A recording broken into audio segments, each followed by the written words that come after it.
इसके last part में हमने देखा कि किस तरीके से जॉन वॉकर, जो कि अब सुपर सोल्जर सीरम पाकर कैप्टन अमेरिका की पूरी ताकत पा चुका होता है और ताकत के नशे में चूर होकर अब वो अपने एक खास दोस्त जिसका नाम था लेमार हॉकिंस, उसकी मौत का बदला लेने के लिए फ्लैग स्मैशर के एक बंदे को जान से मार देता है। और यही बात अब वहां पर खड़े लोग अपने मोबाइल फोन्स में रिकॉर्ड कर लेते हैं और इसी के साथ अब वो अपनी जान बचाकर वहां से भाग रहा होता है। और यहीं से इस कहानी की शुरुआत होती है।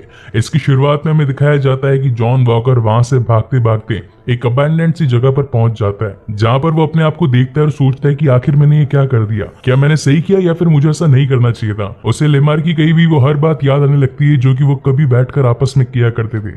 और उसी वक्त वहां पर सैम और बकी भी पहुंच जाते हैं और तब वो उसे कहते हैं कि तुमने जो भी किया, अगर तुम्हारी जगह कोई और होता तो वो भी यही करता। हम समझ सकते हैं कि कैप्टन अमेरिका होना एक बहुत ही बड़ी गर्व की बात है, मगर बड़ी ताकत के साथ में बड़ी रिस्पॉन्सिबिलिटीज भी होती है और तुमने आज उसका कत्ल करके ये सारी रिस्पॉन्सिबिलिटीज खो दी है। अब चुपचाप ये शील्ड हमारे हवाले कर दो।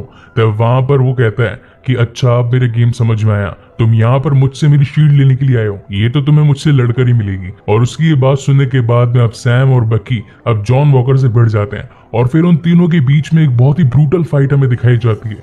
वो दोनों ही उसे मारने की कोशिश करते हैं, लेकिन अब क्योंकि जॉन वॉकर के पास में सुपर सोल्जर सीरम होता है, इसकी वजह से उसके अंदर सुपर ह्यूमन स्ट्रेंथ आ चुकी होती है और वो अब उन दोनों पर भारी पड़ने लगता है, पटक पटक कर धोने लगता है। और वहीं पर अब वो दोनों उससे काफी ज्यादा कोशिश करते हैं उस शील्ड को लेने के लिए और वो अपनी पूरी ताकत लगा लेते हैं। एक मोमेंट ऐसा आता है जब फैल्कन अपने विंग्स के साथ में उस शील्ड को लेकर उड़ने की कोशिश करता है, वहीं उसका दूसरा हाथ पकड़ रखा होता है बकी ने और वो इतनी फास्ट तरीके से उड़ता है कि वहीं पर उसका हाथ टूट जाता है और फाइनली उसके हाथ से वो शील्ड निकल जाती है।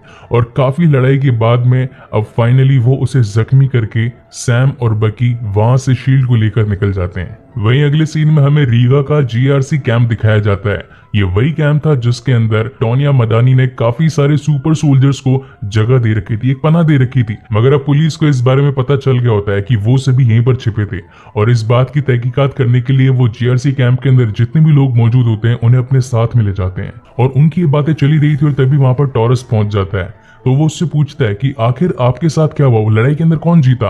और तभी वो वहां पर कैप्टन अमेरिका की शील्ड भी देखता है। तब वहां पर सैम उसे कहता है कि अब कैप्टन अमेरिका नहीं है, हमने उससे ही शील्ड ले ली है। और तभी उसकी नजर फैल्कन के विंग्स पर पड़ती है, तो वो कहता है कि तो टूट चुके हैं, क्या आप इसे अपने साथ लेकर नहीं जाना चाहेंगे। तो वहां पर सैम कहता है कि इसकी मुझे जरूरत नहीं है, अब इसे तुम ही रख लो। वहीं से सीन शिफ्ट होता है जॉन वॉकर की तरफ, जो कि अब अपनी पूरी सूट बूट के अंदर पहुंच जाता है यूएस मिलिट्री ऑफिसर्स के सामने और वहां पर अब उसके ऊपर ये मुकदमा चलाया जाता है कि तुमने एक इंसान को मारा है, तुमने उसकी जान ली है, जो कि कैप्टन अमेरिका कभी नहीं करता।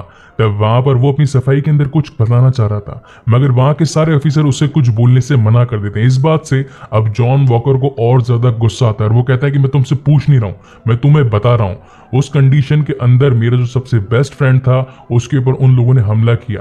तो वहां पर वो कहते हैं कि तुमने हमारी बात नहीं मानी, तुमने कभी हमारे ऑर्डर्स फॉलो नहीं किए। तो वहां पर कहता है मैं हर वक्त यही तो करता आया हूँ, जिंदगी भर मैंने आपके ऑर्डर्स फॉलो किया, आपने जो कहा मैंने वो किया, आपने मुझे जो बनाया मैं वो बना, और आज आप लोग ही मुझ पर मुकदमा चला रहे हैं, मुझे कह रहे हैं कि मुझे ऐसा नहीं करना चाहिए था, आप लोग किस मिट्टी के बने। तब वहां पर वो उसे कहते हैं कि शुक्र मनाओ कि तुम्हारा पुराना पास्ट अच्छा था, तुम्हें ऑनर ऑफ मेडल से नवाजा गया, लेकिन अब ये सब कुछ देखते हुए हम तुम्हें सारे सरकारी पदों से निरस्त करते हैं और साथ ही कैप्टन अमेरिका की शील्ड हमें वापस लौटाते जाओ। लेकिन वहां से जॉन उनकी बात नहीं सुनता और चुपचाप वहां से बाहर निकल जाता है। जॉन की वाइफ जानती थी कि वहां पर जॉन काफी मुश्किल हालातों में था, उसने जो भी फैसले लिए वो काफी कड़े थे और वो उसे समझाने लगती है। उनकी इन्हीं बातों के बीच में वहां पर एक और लेडी आ जाती है, उसका नाम होता है क्विंटेसा वैलेंटीना एलेग्रा टी फोंटे। इतने में तो इंडियन 4 नाम रख लेते।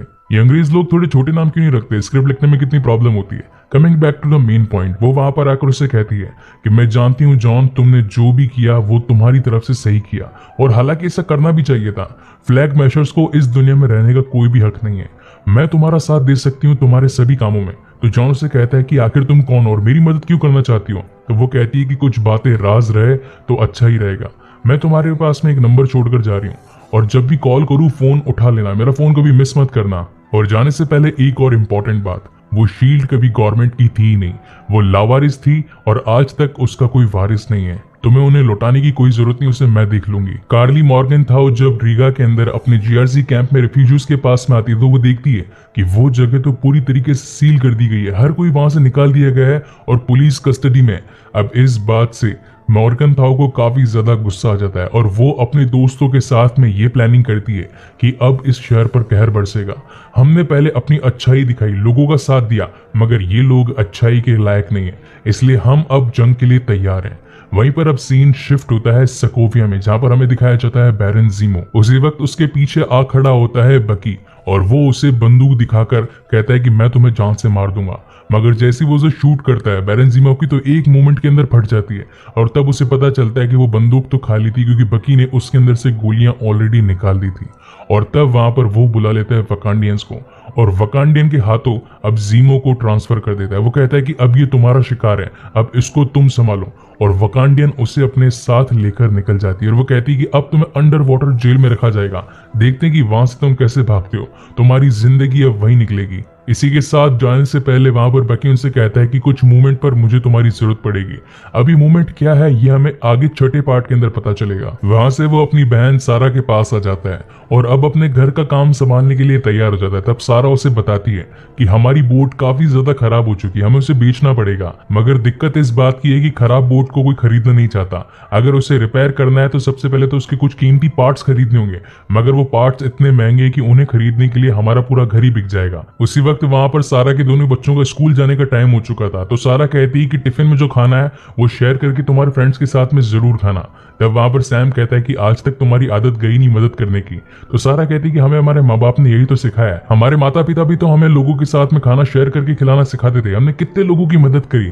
तब वहां पर सैम को माइंड आता है कि जिन लोगों की बचपन में मदद की, क्या शायद वो आज काम में नहीं आ सकते।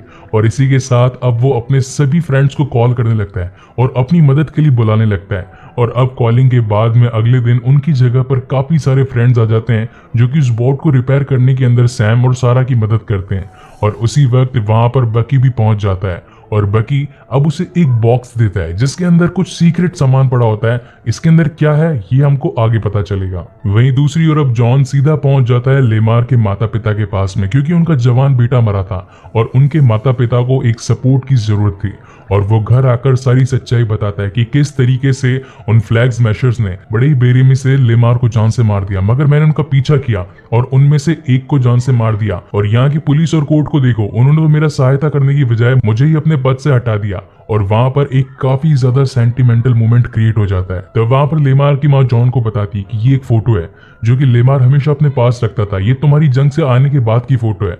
वो तुम्हें अपना आइडियल मानता था, तुम उसकी इंस्पिरेशन थे और हमेशा तुम्हारे साथ काम करना चाहता था, वो कभी तुम्हें खोना नहीं चाहता था।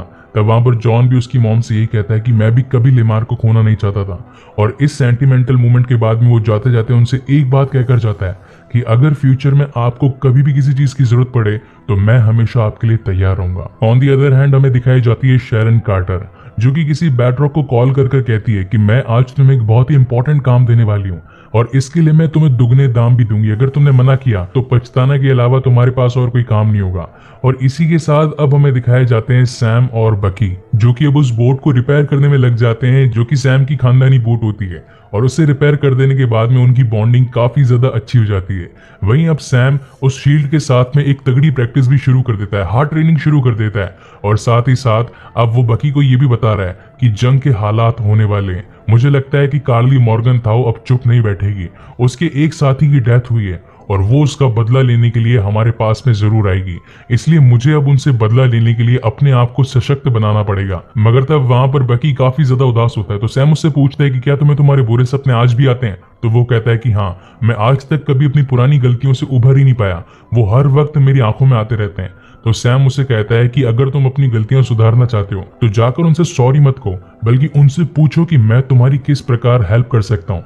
अगर तुम ये करोगे तो क्या पता शायद इस पश्चाताप के बाद में तुम्हें तुम्हारे नाइटमेयर्स नहीं आए।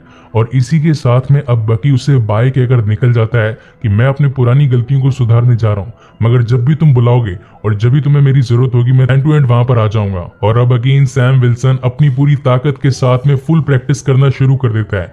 वो शील्ड के साथ में इतनी हार्ड प्रैक्टिस करता है, इतनी रनिंग करता है कि वो उसकी पावर को झेल पाए। कई बार तो ऐसा होता था कि जब वो शील्ड को फेंकता था तो वापस आते टाइम वो उसे संभाल नहीं पाता था, मगर काफी ज्यादा प्रैक्टिस करने के बाद में अब वो कैपेबल हो चुका था कि वो उस शील्ड की पावर को संभाल पाए। वहीं अगले सीन में हमें दिखाई जाती है कार्ली मॉर्गनथाउ, जो कि अपने एक साथी के साथ में किसी का इंतजार कर रही होती है, और वो शख्स और कोई नहीं बल्कि वो होता है बैडरॉक, जो कि हमें इस पूरे सीजन के फर्स्ट एपिसोड में दिखाया गया था। उस एपिसोड के अंदर बैडरॉक और साथ ही फैल्कन के बीच में फाइट भी हुई थी, और तब वहां पर बैडरॉक आकर फ्रेंच में कहता है एस्के चुविले जियामिने, यानी कि तुम्हें जो चाहिए था मैं यहाँ पर ले आया हूँ। और अब उस हथियार को पाकर कार्ली मॉर्गनथाउ अपने सारे के सारे सेंसर्स को ऑन कर देती है और कहती है कि आज रात एक बहुत ही बड़ा हमला होने वाला है, एक जंग की तैयारी होने वाली है, जंग के लिए तैयार हो जाओ। वहीं अब हमें रात को न्यूयॉर्क के अंदर दिखाया जाता है कि जीआरसी, जो कि ग्लोबल रिपेट्रिएशन काउंसिल होती है, वो 2 करोड़ लोगों को इस शहर से बाहर भेजने वाली होती है, क्योंकि 5 साल बाद में ब्लिप से लौटकर जो लोग आए थे उनके पास में ना तो घर होता है ना ही खिलाने के लिए खाना होता है। तो इस वजह से वो लोग वोटिंग कर रहे होते हैं कि क्या उन्हें रखना चाहिए या नहीं रखना चाहिए। और तभी वहां पर एक ग्लिच आना शुरू हो जाता है, सारी लाइट्स ऑफ ऑन होना शुरू हो जाती है।